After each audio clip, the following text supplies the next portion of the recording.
We resume in the Heart Home gym with Ash on his knees, wallowing in defeat. None of his 3 most experienced Pokemon could take out a single one of Fantina's, and now he isn't sure what to do.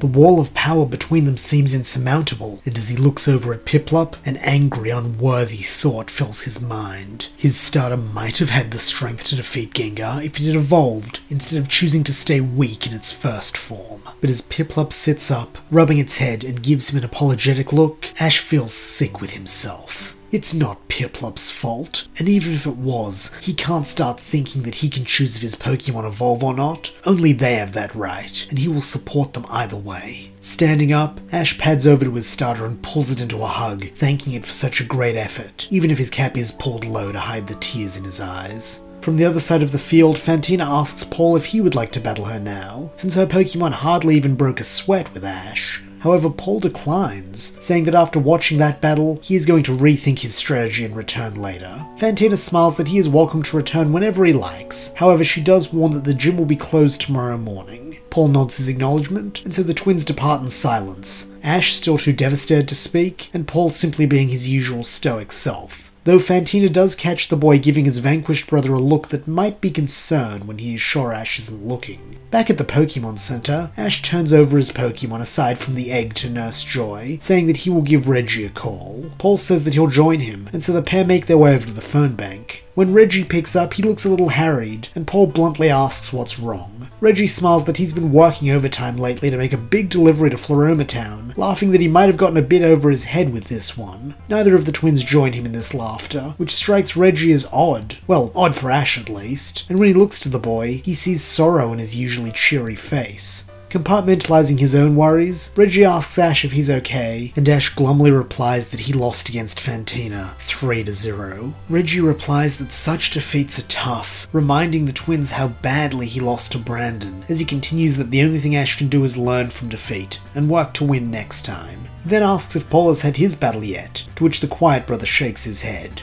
Throughout this conversation, Ash and Paul notice a small reddish wisp appearing and disappearing at the bottom of Reggie's screen. Neither of them think much of it, until it finally pops clearly into view. It is the flaming mane of a Ponyta, and though it has gotten considerably bigger since they last met, Ash can still recognize the face of the Ponyta foal he bottle-fed with Reggie the night before his journey. When it sees him, Ponyta whinnies and begins smacking its hooves against the screen until Reggie gently pulls it back, trying to soothe it. The breeder then smiles that Ponyta has really missed Ash since he's been away, and Ash says that he's missed it too, and for the first time since the conversation began, he smiles. This gives Reggie an idea, and he asks why doesn't Ash add Ponyta to his team, since it'll probably grow into quite a strong battler considering how it is the child of his Rapidash. Ash says he'd like that, smiling again, and Reggie beams that if the boys are staying in Heart Home for the time being, he'll bring it down there as fast as he can. Mentally, Reggie is already running through how he'll have to explain to his client in Floroma Town that his delivery may be a little late, but it is worth it if he can pull his brother out of the funk he's in, especially if it keeps Ash from adopting Paul's new attitude. Thankfully, due to Reggie's idea, the call ends on a happy note, and it is a much more positive Ash who asks Paul if he wants to train with him.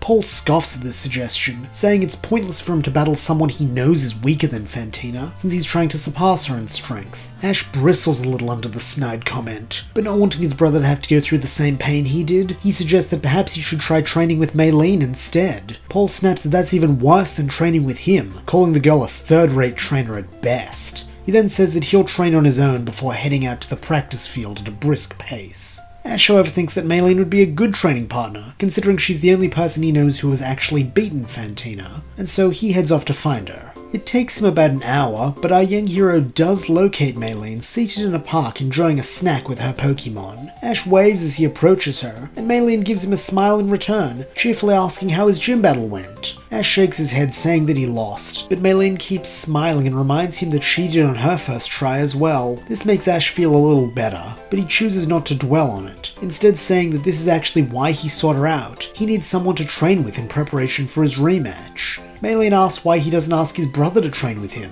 her tone indicating that she thinks about as highly of Paul as he does of her, but Ash sighs that he already turned him down. Maylene says that it's Paul's loss, since she'd much rather train with Ash, grinning that they've never gotten to have a proper battle. Ash says that's true, and so Maylene offers him a 3v3, with both using the team they did against Fantina to gauge Ash's strength. Ash agrees, and so the pair head off in search of a battlefield. Once they are ready, Maylene brings out her first Pokemon, Monferno, while Ash opens with Geodude. Maylene says that his Geodude looks pretty strong, so she's not going to pull any punches, calling for a close combat. Ash has Geodude dodge, then use Bulldoze to slam into Monferno's back, an act which makes the Fire Monkey shriek in pain, but like its trainer, Monferno has a warrior spirit, and so uses its tail to wrap around one of Geodude's wrists, pulling it behind it, then spinning in midair to plant a kick on its face. Like a paddle ball on an elastic tether, Geodude hurtles backwards before being pulled back towards Monferno thanks to the tail tying them together. But before Maylene can capitalize on this vulnerable position, Ash has Geodude use Rollout, turning the tail tether into a liability for Monferno, as Geodude begins to spin, rapidly reeling Monferno in, who now cannot disentangle itself. Monferno is then pulled underneath Geodude, who rolls in place on top of it, grinding it into the ground. Maylene, thinking fast, has her Pokemon use Overheat, and so Monferno's body begins to glow red with heat, damaging Geodude due to their prolonged contact, until finally the rock Pokemon has no choice but to disengage, rising off Monferno and allowing it back to its feet. Monferno then unravels its tail from Geodude's arm, and the duo return to their initial battle positions. In unison, the two trainers call their next attack, Mach Punch for Monferno and Magnitude for Geodude. Using incredible speed, Monferno charges at Geodude, its raised fist glowing, while all around it the ground begins to rumble thanks to Geodude slapping both hands into the dirt. Pillars of stone then begin to burst from the battlefield, but Monferno is undeterred, smashing through them if it can, or if it can't, then scaling them, but never at any point does it halt its attack or lose its momentum. Finally, as it leaps off the tallest spire, Monferno plunges downwards, fist extended and aimed right at Geodude. Knowing they won't be able to dodge, Ash encourages his Pokemon to catch the fist with Smackdown, but unfortunately their timing is just a bit off. And so instead of stopping the punch, Geodude claps its hands on either side of Monferno's head as it punches it squarely between the eyes. Both Pokemon wince and stagger for a moment after these impactful hits, but by a fraction of a second, Geodude's eyes open first, and this is all it takes. Before Monferno can recover, Ash has Geodude use Bulldoze again, causing the rocky pugilist to literally body the flaming ape, as it drives its entire face and torso into Monferno's stomach. The Fire Monkey then goes flying backwards, and when it hits the dirt, it is unable to battle. Maylene says that Ash is pretty strong, but in stark contrast to Paul's response after their battle in Oreburgh, Ash grins that his Pokemon did all the heavy lifting, before giving Geodude a hug. This makes Maylene smile, and she brings out her second Pokemon, Breloom. Ash chooses to stick with Geodude despite the type advantage, saying that they're on a roll, and so the second round of their battle begins. At once, Maylene calls for Breloom to wrap things up quickly with a Bullet Seed, and Ash, who knows that Geodude has a catastrophic weakness to grass moves, has to act just as fast, telling his Pokemon to use Magnitude again. Though this does next to no damage to Breloom, it does protect Geodude as a wall of stone rises in front of it, creating an effective barricade against the hail of seeds. This buys Ash a bit of time to think of a strategy to overcome Maylene, though not as much as he might have hoped, since as soon as the Bullet Seed subsides, Geodude's rock wall comes tumbling down when Breloom punches cleanly through it with a Mach Punch of its own. Thankfully, this time Geodude's smackdown is perfectly timed, allowing it to not suffer the same fate as the wall, but when Breloom begins to form glowing seeds in its mouth for a point-blank Bullet Seed, the rock type has no choice but to hurl it away. Seeds then rain down across the battlefield, and in order to gain enough speed to avoid it, Ash's Geodude use Rollout, the speedy stone orb narrowly avoiding the barrage of seeds, building up speed and power with each spin and turn, and soon, Breloom begins to fall back to Earth. Ash capitalizes on this, ordering Geodude to hit Breloom before it touches the ground, and so Geodude doubles its speed, rolling full pelt at Breloom. But even this is not enough speed, and so Geodude draws on the last trick it has, allowing white light to burst from its body. The new power coming from this evolution does give the rock ground type the speed boost it needs, but as soon as the light fades, Graveler finds itself in a now unfamiliar body that it doesn't know how to control and balance. Thanks to the extra mass, additional limbs, and more jagged shape, Graveler cannot maintain its rollout for very long, and so when it hits a slightly uneven patch of ground, it is thrown into the air and collides face first with Breloom. The speed it has gained, coupled with the increased weight, caused this to do serious damage to the mushroom Pokemon, but unfortunately, both are now out of control, and as they hurtle headlong into a concrete staircase, both Breloom and Graveler are knocked out on impact. Ash and Maylene run in to check on their Pokemon, and when Graveler looks up at Ash, there is fear in its eyes, remembering what Paul did to his Geodude for losing 2 battles in a row. However, Ash just gives the Rocky Roller a big smile, and calls it a great friend for evolving to take out Breloom for him, allowing Graveler to breathe easy as it is returned to its ball. Maylene does the same with Breloom, and so tells Ash that while she's down to her final Pokemon, he should watch out since it's the one who won her battle with Fantina. Ash grins that he can't wait to meet it, and so the girl sends out her Meditite, while Ash chooses Piplup. At first, the penguin gives its trainer a concerned look, as if asking whether their relationship is still intact after its refusal to evolve cost him the battle, but Ash squats down to pat its head, giving a reassuring smile that clears away its doubts. He then orders a peck, while Maylene simply orders Meditite to do its thing. At once, Meditite closes its eyes and becomes perfectly still, and when Piplup runs at it, beak extended and glowing, the other Pokemon makes no attempt to counter. Ash wonders if Maylene's just letting him win now, but this quickly proves to be incorrect, as seconds before Piplup's attack can make contact, Meditite dodges ever so slightly, allowing the peck to soar harmlessly past it, before its fist begins to crackle with electricity. It then slams its Thunder Punch into Piplup's stomach, causing electrical currents to shoot through the water type, and when it falls backwards, its feathers are singed in several places. Meditite then resumes its previous still stance, as its trainer explains that when Meditite gives itself over to its psychic abilities, it can see glimpses of the future, and thanks to its fighting typing, it also has a masterfully honed body to react to these premonitions, and then launch a counterattack. In short, its typing provides it with a perfect offense and defense. Ash smiles that he sees how that would work well against Fantina, but there's one problem with Maylene's strategy. Maylene asks what that is, and in a proud voice, Ash declares that his future's not written, so he's gonna bust right through her perfect defense. Piplup seems heartened by those words, and so rises to its feet, chirping in agreement with Ash. It then lunges forward on his command, executing another peck. Like before, Meditite waits, then dodges just before it can be hit, but as it charges another Thunder Punch, Ash tells Piplup to use Bubble Beam. At once a torrent of bubbles fill the space between them, and when Meditite accidentally hits one, it coats its paw in water, sending the shock of Thunder Punch right back into itself. Ash then tells Piplup to use Peck, but to get as many bubbles as it can on the way through. Piplup obeys, and with each pop, Meditite seems to lose a bit more of its stillness, so that this time, when it gets in close, Meditite does dodge, but it's too late, and so it still gets hit in the shoulder.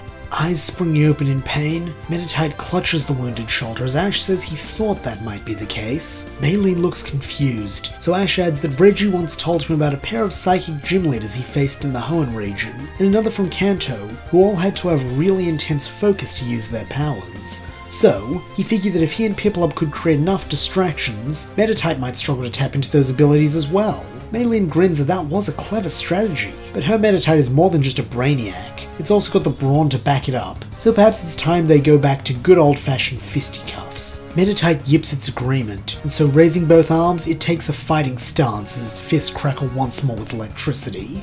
Piplup gulps, but Ash tells it that they can use the same strategy they did against Gardenia's Roserade. A plan which doesn't quite reassure Piplup, as it furiously squeaks and waves its flippers to remind its trainer that it fainted at the end of that battle. Ash sweat drops a little, and admits that he had forgotten that part, but Piplup's grown a lot since then, so it will be fine this time.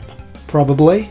Piplup doesn't seem particularly comforted by this lukewarm promise, but it does have faith in Ash, and so as Meditite throws itself at the little penguin, Piplup simply curls up, a whitish aura engulfing it. With each hit, the aura only grows brighter, and Meditite is giving it no shortage of hits, using every available second to sink in another blow. So much electricity begins to flow over Piplup that the static makes its fluffy down stand on edge, and each new hit is accompanied by a whimper from the water type.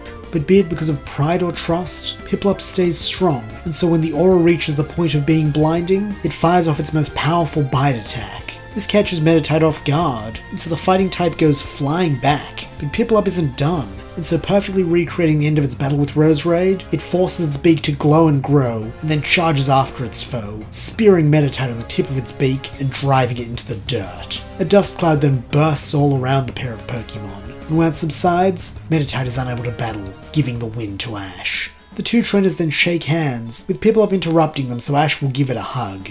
Maylene says that with all that strength, she doesn't see why Ash wasn't able to beat Fantina, but Ash says that the battle wasn't just a contest of strength. The gym leader had a whole bag of tricks that she used to overwhelm his Pokemon. Maylene nods, saying that was something she struggled with as well in her first battle against the Ghost Specialist, citing Fantina's experience as a top coordinator as something most gym challengers wouldn't be prepared for. Ash asks how she overcame it, and the pink-haired girl replies that it was mostly thanks to Meditite and its psychic typing. Not only did it give her a type advantage, but when it used that closed-eye clairvoyance strategy, it also allowed Meditite to see through all the illusion and trickery. Ash mopes that he doesn't have a psychic type, so he can't use that same strategy, but Maylene grins that he can still apply the same principle. To beat Fantina, he needs to see through her tricks, and if he can't do that with extra sensory abilities, why not learn how she does what she does, and see if that gives him some insight into her battling style? Ash looks confused, and so Maylene informs him that tomorrow Fantina will be teaching a Pokemon Battle Contest class down at the contest hall, so perhaps he should join that, and see if he learns anything that he can add to his own battling style to outdo Fantina. Ash says that's a great idea, and Maylene beams, admitting she actually wanted to check it out for herself, but had felt embarrassed to attend something like that on her own. Ash promises to go with her, and then realizing how late it has gotten, bids her good night, before running back to the Pokemon Center. Parked outside is an all-too-familiar pickup truck, and when Reggie sees Ash, he jumps out to give his brother a hug. He then makes his way around to the back of the vehicle and opens up the truck bed, so Ponyta can leap down, and inadvertently tackle Ash to the ground in an attempt to show its physical affection. As the fire horse licks the boy's face, Ash laughs that he's glad to see it too, before getting it to shift its weight a little so he can sit up. Reggie chuckles that he thinks the pair of them will make a great team, and so Ash, wasting no time, pulls out a ball and asks Ponyta if it wants to join him. However, being young and playful, Ponyta grabs the Pokeball and gallops away with it, whinnying to get Ash to chase after it. Ash does so and follows the fiery foal a brief way, but when Ponyta starts heading towards a busy road, he calls out his Luxio and has it use its speed to snatch the young Pokemon out of the way of oncoming traffic. As Luxio deposits Ponyta beside him, Ash lightly admonishes it for running off like that. Then, when he sees how dejected it looks at being scolded by him, gives it a pat on top of its mane of flames to make it feel a little better. Due to the deep trust and affection Ponyta has for Ash, this doesn't burn him, and so when he holds out a hand, Ponyta spits the Pokeball into it. He then asks once more if it's ready to join his team, and when Ponyta gives no objection, he raises the ball to complete the Fire-type's capture. Back at the Pokemon Center, Ash sees that Paul and Reggie have reunited, and thankfully, unlike their last face-to-face meeting, there is no sense of tension between the two. However, Paul remains just as aloof as he has been for the last few weeks, and when Ash runs over to join them, the only greeting he gets is a stoic question about whether he achieved everything he needed to in his training. Ash says that he's still not sure if he can beat Fantina, but at least he knows where to go from here. This makes both his brothers raise their eyebrows in interest, and so Ash continues that he's going to enter Fantina's contest battle class, and see if he can learn more about her battling style in order to overcome it. Reggie chuckles that maybe Paul should do the same, but the stern brother brusquely snaps that he has no interest in learning how to be a clown. Not that Ash needs lessons, considering how being one comes naturally to him. Ash growls that if Paul's going to keep talking about him that way, then he wants to battle to defend his honor, but Paul grunts that he already told Ash he's not interested, saying he would much rather battle Reggie. Reggie looks a little surprised, but Paul says it makes sense. He's the only one out of the three who's battled Fantina and won, so if he also wants to beat Fantina, he needs to aim for a level higher than her. Reggie smiles that Paul always was an analytical one, and so says he'd be happy to battle him, though after dinner since he's starving and exhausted from driving all the way from Veilstone. The brothers settle on a small restaurant not too far from the Pokemon Center, and to their surprise find that Maylene is already here. Reggie greets her with an air of familiarity that Maylene returns, while Paul gives no greeting at all and is treated likewise. Ash gives the pink-haired girl a big smile and tells Reggie that this is the person he's going to Fantina's class with tomorrow, which earns a scoff of "Pfft, figures" from Paul. Reggie, however, is delighted, saying that when he heard from Maylene's father that she'd set out on her journey around the same time as the twins, he hoped they'd meet up, since they were always so cute together when they were little. The trio all give him matching looks of confusion, and Reggie sighs that they probably don't remember, but they all went to the same preschool together. In fact, back then Paul and Maylene were inseparable. This causes the pair to look at each other with a mixture of shock and disgust, a bright blush on Maylene's face, and even a faint pinkness colouring Paul's cheeks. Then, when their eyes meet, they cross their arms and turn their back to each other in unison. Ash and Reggie laugh at this exchange, with the latter inviting Maylene to join them and tell him about her journey so far. Maylene agrees, and so the group enjoy a pleasant dinner, albeit with Paul and Maylene studiously avoiding eye contact or acknowledging the other's presence in any way. When they are done, Paul says he wants to battle now, and Reggie laughs that if this is how strict he is with him, he can only imagine what a taskmaster he must be with his Pokemon. Paul simply replies that his Pokemon are both strong and disciplined, as his brother will soon learn. Reggie praises that he has no doubt about that, though he is afraid he only has one Pokemon with him, so this will have to be a quick one-on-one battle, since it's too late for him to get anyone to visit the house and send the rest of his Pokemon. Paul says that's fine, and so at Ash's suggestion returns to the park where he and Maylene had their battle. The pink-haired girl also tags along to spectate, while Ash steps up to referee. The battle begins with Reggie choosing his Staraptor. Paul grumbles that Swalot would have been a more useful training partner, but this will work too, he supposes, before making the shocking decision to choose Turtwig. He then states that he wants to see how Turtwig handles type disadvantage, since it will be up against one if it faces Fantina's Gengar. Reggie says that if that's what Paul wants, he and Staraptor are more than willing to oblige, and so calls for a wing attack. Staraptor caws, then with the speed of a jet plane takes off, flying low to the ground as its wings begin to glow. Turtwig tries to leap out of the way, but is still clipped, being sent spinning into the air. Paul then orders it to use Toxic, and loyally the grass type does so, belching a torrent of noxious sludge down at Staraptor. But Staraptor is ready for this, and so on Reggie's command uses Steel Wing to turn its wings into solid metal, before raising one of them over its head like an umbrella. The Toxic bounces harmlessly off this shining shield, and then, to add insult to injury, Staraptor spins around and drives the wing into Turtwig, using the residual ooze to poison it instead. As a purple rash forms over Turtwig's beak, Reggie asks Paul if he'd like him to take it a little easier on him, but the younger brother furiously calls for no mercy, since he certainly will not be showing any. Reggie grins that he respects Paul's guts, but he may come to regret those words as he calls for a brave bird. Fire then encases Staraptor, burning away any remnant of poison that might have otherwise seeped into its skin, before even this subsides, being replaced with a shining blue aura. When the aura has covered Staraptor completely, it flies directly at Turtwig, and the grass quadruped bends its knees to jump again. But Paul countermands this, ordering it to stand its ground and stop the attack in its tracks with Bite. Showing immense faith in its trainer, Turtwig does as it's told, bracing itself instead and waiting for the hit. Reggie isn't sure what Paul is thinking, and so has no counter, instead simply telling his Pokemon to follow through and end things. Staraptor shrieks once more and zeroes in on Turtwig, but before it can land the knockout blow, Turtwig roars and undergoes a rapid evolution. Growing in size, the grass starter's shell extends to cover its head like a helmet, as bushes burst from its back, while another area that has suddenly increased is its weight. Now nearly 10 times heavier than it was a moment ago, Groddle has the mass to stop Staraptor in its tracks, as its mighty jaws clamp around the flying type's beak.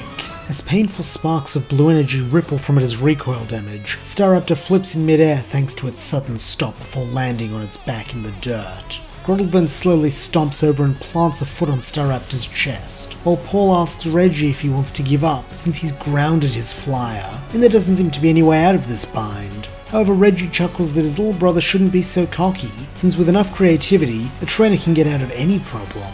Paul just scowls at this perceived rebuke, and so has Groddle use its heavy hoof to repeatedly stomp down on Staraptor's chest. Reggie's response is nothing. He simply sits back and lets this happen. Ash calls out to his elder brother, asking what he's doing, but Reggie confidently grins that Ash will see any moment now. And then it happens. In between stomps, Groddle flinches as the poison in its veins flare up. This is exactly the opening Reggie needs, and he calls to Staraptor to use a Brave Bird. Like before, fire coats the flying type, and this startles Groddle, causing it to recoil and, thanks to being unfamiliar with its larger size, tumble onto its back. As Groddle struggles in vain to right itself, Staraptor takes to the air once more, the flames transforming into that powerful blue energy. It then performs a triumphant loop in midair, before soaring straight down again, its sights set on Groddle's exposed underbelly. This time there is nothing to get in its way, and the collision of Pokemon is forceful enough to send a shockwave through the field that blows both brothers' hair back. When they stop shielding their faces, it is plain to see that Groddle is unconscious, and so Paul recalls it before giving Reggie an approving nod. Reggie in turn smiles that Paul has gotten really strong, but the boy scowls that this is not enough, so that's why he wants Reggie to train him tomorrow, so that he can be ready to face Fantina.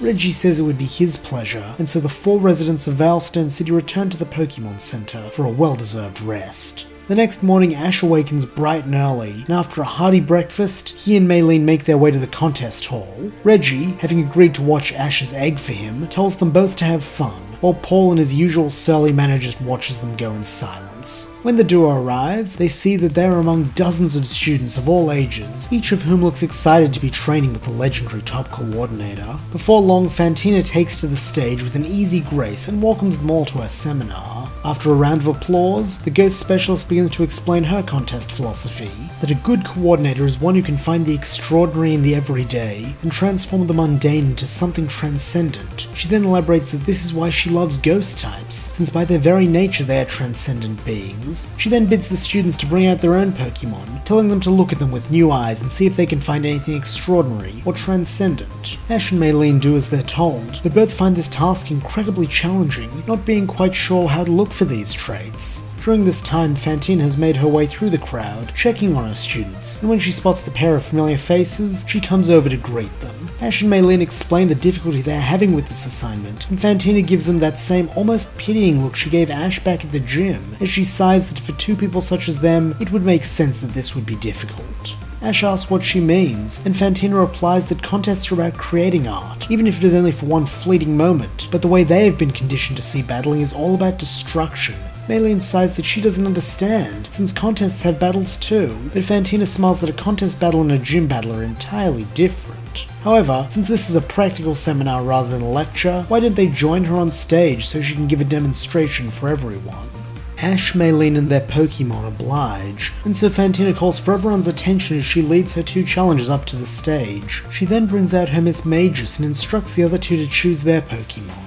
Maylene picks her Meditite as expected, and before Ash can make his selection, Ponyta eagerly gallops onto the field. Fantina then orders them to both hit her with their best shot. Ash does so, calling for a tackle, while Maylene has Meditite use Zen Headbutt. Both Pokemon then hurdle at Miss Magus, but the gym leader simply calls for a Magical Leaf defense. At once the Ghost type manifests a series of magical leaves, but instead of hurdling them at the attackers, Miss Magus arranges them into a sphere, which circles it protectively. Both Ponyta and Meditite crash into this bubble and are forcefully blown back, as Fantina calls that instance of impact a fleeting moment of beauty. Maylene still looks perplexed, but Ash says he thinks he sees it now, the moment where both trainers' strategies collide and something different from what either of them imagined is born. Fantina sighs that wasn't exactly the point she was trying to make, but isn't given time to elaborate, as Ash has Ponyta rush in again, this time with Flame Charge. The little horse looks majestic as the flames of its mane wreath its entire body, leaving trails of embers in its wake, and when it hits Miss Magus' protective bubble, the leaves ignite to coat Miss Magus in an orange glow for a moment, before Ponyta sends it barreling over. As Ponyta shakes off the remnants of its flame charge with a whinny, Fantina applauds, saying that right there was artful, and that Ponyta could be a contest superstar. However, for today it will have to settle for runner-up. She then has Miss Magus fire off a Dark Pulse at the foal, and since it is still little more than a baby, this blows Ponyta into the air, and it crashes to the ground unconscious. Maylene is now all alone, and so she tells Meditite to close its eyes and use the same strategy it did during their gym battle, but Fantina touts that surely the girl doesn't think so little of her that she would fall for the same strategy twice. In fact, after their battle, she devised an entire new way to deal with that little trick, so she supposes she owes Maylene her thanks. The gym leader then demonstrates just what this countermeasure is, when she has Miss Magus use Confusion to lift Meditite into the air and spin it around. Due to the instant nature of the attack, Meditite is completely unable to preempt it, and as dizziness sets in, it becomes harder and harder for the dual type to keep up the requisite focus. As a result, when it's hurled back down into the ground, it cannot even brace itself and so is knocked out as well. Fantina then thanks them both for the demonstration and encourages other students to give them a round of applause. After this, she begins to bring forth the others to test their understanding of contest battling and give helpful pointers along the way. Ash and Maylene watch these with interest, and by the time everyone has had their go, both feel as though they have a better grasp on Fantina's battle style and contest battling in general. As a result, when everyone else clears out, Ash asks Maylene to stick around for a while so he can test something he's been formulating from battling both her and Fantina. Maylene smiles that she'd be happy to, and so Ash brings out Ponyta along with his gym team, saying that this idea will be about combining Ponyta's natural performance proficiency with the rest of their power to create a more fluid and adaptive fighting style. It is slow going at first, since Ponyta mostly just wants to play with Ash, but Luxio does eventually manage to calm it down, and so it joins in on the training. Maylene in particular is impressed with what Ash has cooked up, and so she tells him that she would like to battle again, and see if her Meditite could overcome this new strategy. Ash says he'd be happy to, and so the pair move to opposite ends of the battlefield, but before either can call an attack, Reggie bursts in and tells them to stop. Both look at the man with concern. He is breathing heavily and they can see sweat stains on the underarms of his dress shirt. However, when Ash asks his brother what's wrong, Reggie says nothing's wrong, but he thought they'd want to know that Paul has challenged Fantina. Ash beams that this is a battle he absolutely must see, and Maylene shrugs that if he's going, she might as well, and so after recalling all their Pokemon, the trio rush off towards the Heart Home Gym. Despite the gym being less than a block away, and Reggie having left to retrieve the pair before the battle even began, they are all met with shocking news when they enter, that Fantina is down to her final Pokemon while Paul hasn't even lost one of his. As Fantina brings out her Miss Magus, Paul looks to Reggie and coldly asks if he told them about the strategy they worked on. Reggie shakes his head and Paul says good, recalling his own Miss Magus who was on the field and swapping it with his Groddle. Fantina raises her eyebrows, saying she was sure he would have tried to sweep with Miss Magus' little combo move, but Paul says that a secret strategy only works when it's secret, so he isn't sure whether it would work on her for a third time in a row.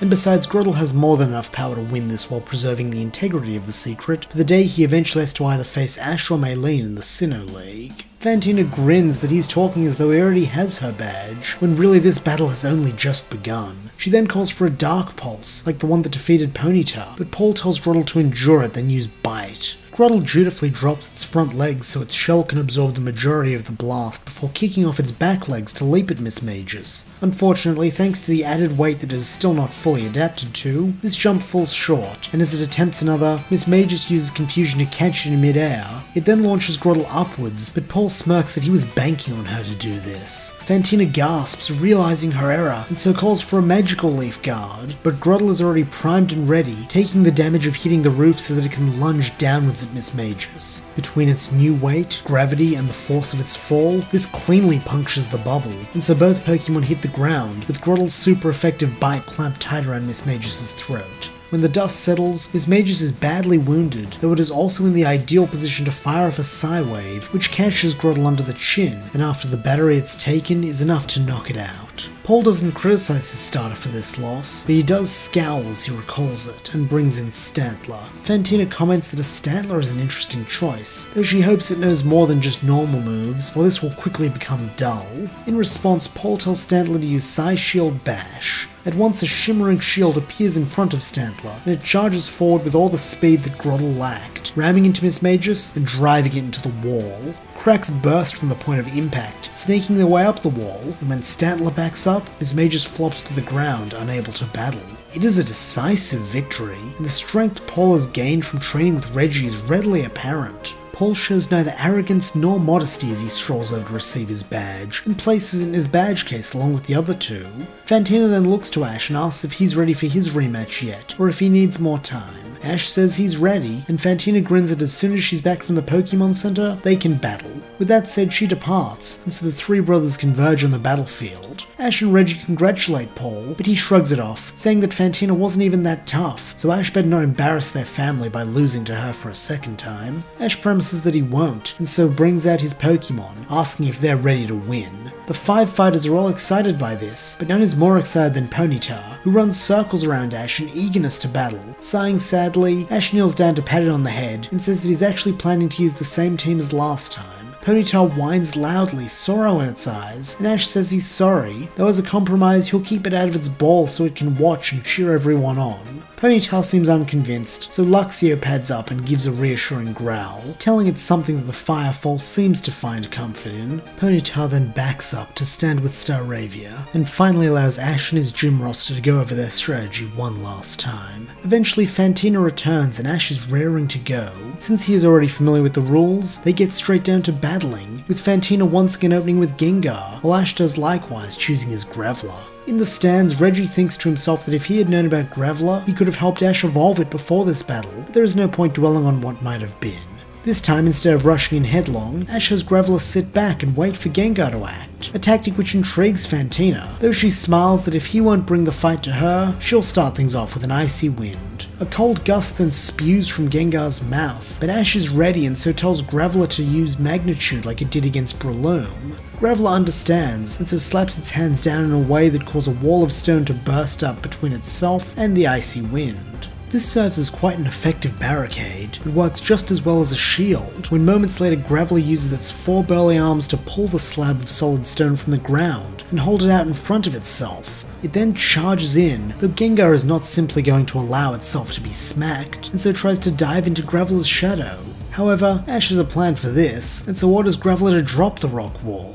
With a mighty thud, Graveler does as it's told, and as Ash knew it would, its shadow is replaced with the shadow of the wall. Gengar just as readily leaps into that, but little does it know that this is a trap, as Ash grins that he's taken Fantina's words to heart, especially about how battles can be about both creation and destruction, before giving the order to shatter the wall with Smackdown.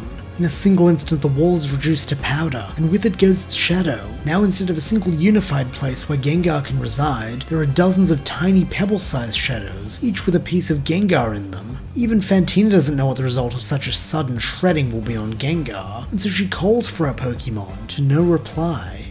The referee waits for 30 seconds, then with a sad expression, declares that Gengar is unable to battle. Despite being a consummate professional who lives by the mantra of "the show must go on," Fantina can't help but shed a tear for her fallen friend, as she, like everyone else, can only assume that the ghost type has not reappeared because it simply cannot. Even Ash looks harrowed, having never imagined that his attack could have such a disastrous consequence, and so through a hoarse voice says that he will forfeit, since he doesn't deserve to win after that. However, before this forfeit can be registered, everyone's attention is drawn to the center of the field, where suddenly all of the various shadows from the rubble of the rock wall have converged and formed into a dark, smoky vortex. With a sound of straining, a familiar red-eyed purple head then pushes its way through the portal, followed by its torso and legs. Gengar has rematerialized, though the effort has clearly exhausted it. The confused referee then looks to the gym leader, saying that they don't know what they should do, since they have already disqualified Gengar, but Ash, with relief in his tone, says that if Fantina is willing, he'd like to keep the battle with Gengar going. Fantina beams that nothing would please her more. She then orders a Shadow Punch, while Ash's Graveler meet it with a Smackdown. The two rotund Pokemon then leap at each other, and in unison drive their fist into the other's jaw while in mid-air. After a moment of impact, they skid past each other, coming to a stop on opposite sides of the field. However, due to the immense fatigue of piecing itself back together, Gengar simply cannot stay standing, and so falls forward, though not before Fantina orders a Destiny Bond. Gengar's spiral eyes then flash blue, with a spectral afterimage launching across the field, and as Graveler spins around to celebrate its victory with Ash, it is hit in the face with the phantasmal spirals, causing it to keel over, now also unconscious. The referee declares the result a double knockout, and so Ash and Fantina both withdraw their Pokemon, as Paul calls this match pathetic, sneering that not only did Ash fall into an obvious trap with Destiny Bond, but he also lost a Pokemon unnecessarily by letting Gengar keep battling. Reggie doubtfully asks Paul if he would have taken the unearned win, and as he expected, Paul's only response is a scowl and an irritated flick of his hair.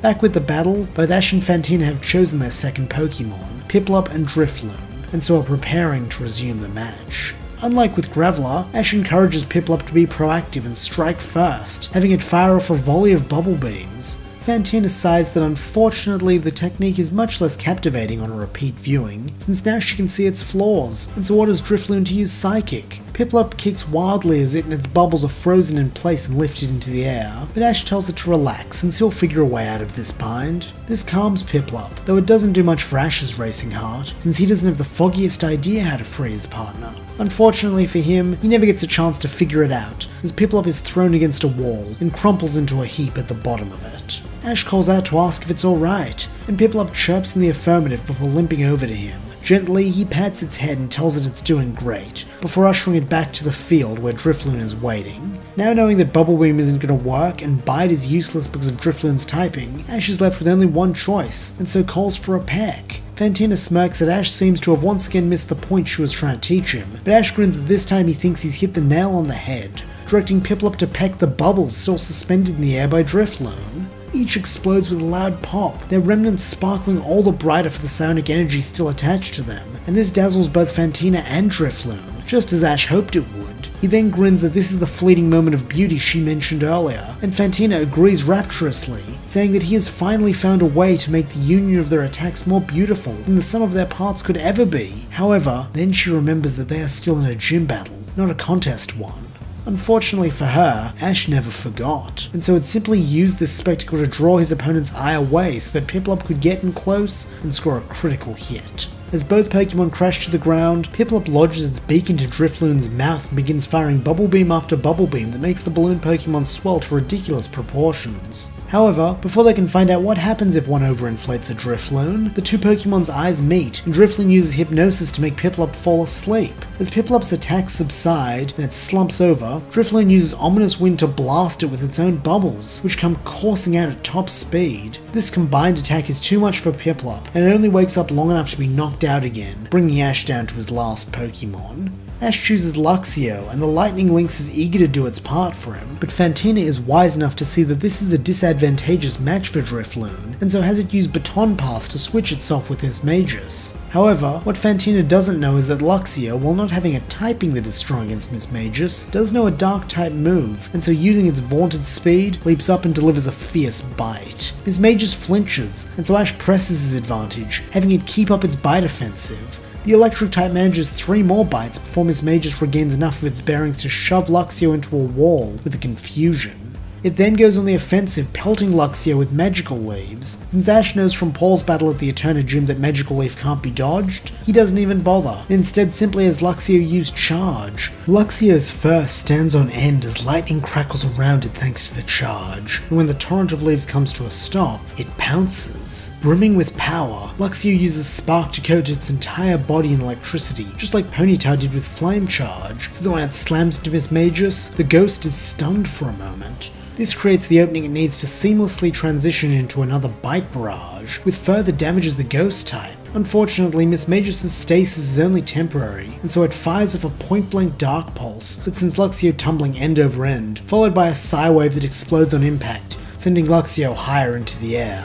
Things are looking bad for the Lynx, but Ash believes in it, and so drawing inspiration from Paul's maneuver with Groddle, he tells Luxio to kick off in midair and strike from above. Luxio does so, but Fantina scoffs that she won't fall for the same trick from both brothers, and has Mismagius dodge, sending Luxio right past it. Ash grins that this is fine, telling Luxio to jump up as soon as it touches the ground, keen to maintain that momentum. Once more, Luxio faithfully executes its orders, and so strikes from below instead, clamping down with Bite and doing what Groddle couldn't, by taking out Mismagius with the attack. Fantina recalls her fallen Pokemon, and so brings back in Drifloon, who looks rested from its little break in the battle.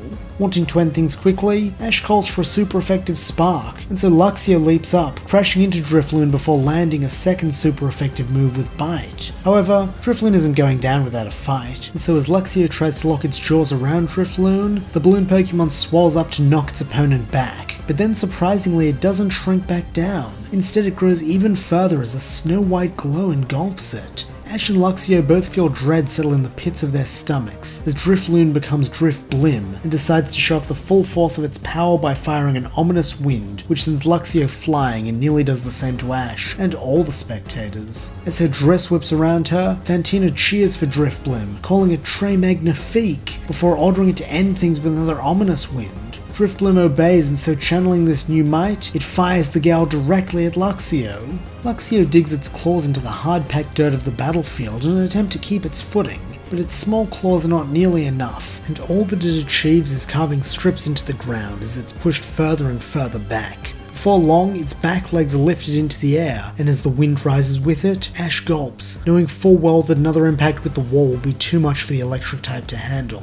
And so with no other cards to play, our hero calls out to Luxio, cheering that he believes in it, and urging it to hang tight. Luxio takes this as a directive, and so like its trainer uses its last resort as well, this being Evolution. Luxio transforms into Luxray, and unlike with Groddle and Graveler, this new increase in weight is actually to its benefit, as it touches down on the ground and is unable to be swept up anymore. Frantically, Fantina bellows at Drifblim to use more power and blow Luxray away, but Luxray with a proud roar stands its ground.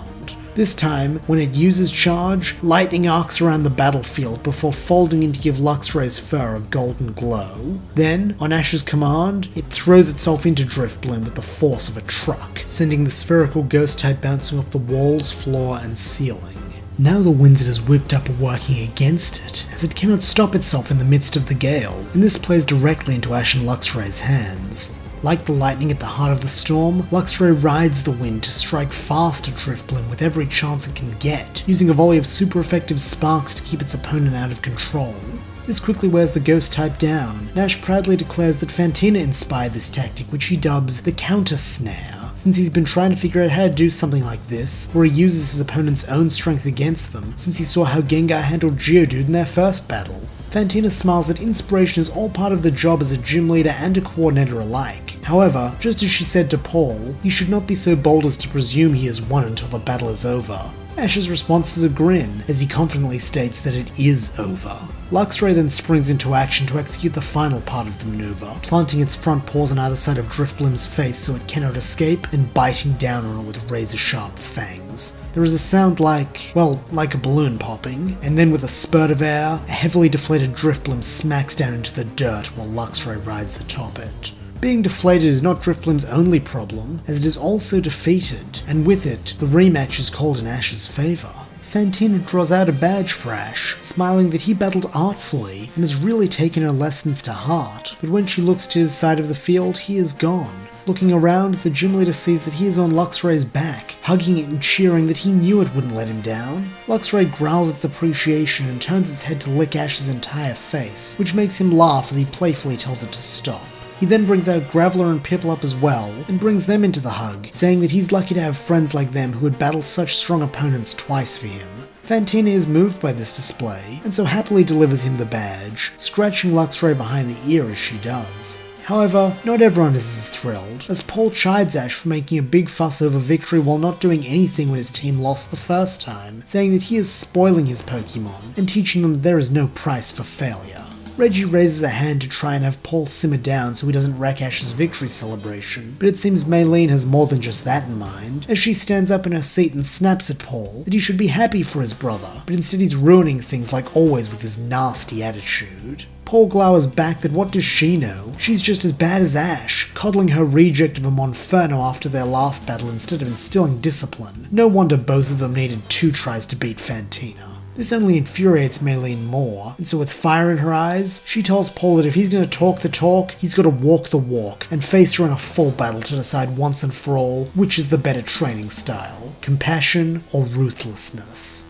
And that's where we'll leave things. How will this rival rematch play out? Whose ideology will come out on top? And what is this mysterious new tactic Paul and his Miss Mages have cooked up? Find out as the journey continues.